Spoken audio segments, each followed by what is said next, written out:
नमस्कार, आपण पाहत आहात आलमगीर न्यूज लाईव्ह 24 बातम्या अहमदनगर जिल्ह्यातील।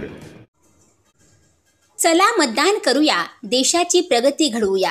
सहकार अधिकारी श्रेणी 2 अल्ताफ शेख यांचा मतदारांना सल्ला।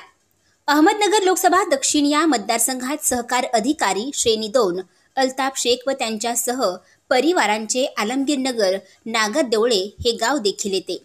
अल्ताफ शेख यांनी देखील आपल्या मतदानाचा हक्क आपल्या सहपरिवार सोबत बजावला, तर प्रत्येकाने मतदानाची जबाबदारी पार पाडायला हवी असे मतही अल्ताफ शेख यांनी व्यक्त केले। जागृत मतदार लोकशाहीचा आधार असतो असे देखील अल्ताफ शेख यांनी म्हटले आहे। News report Zaheer Sayyed, Alamgir news live 24।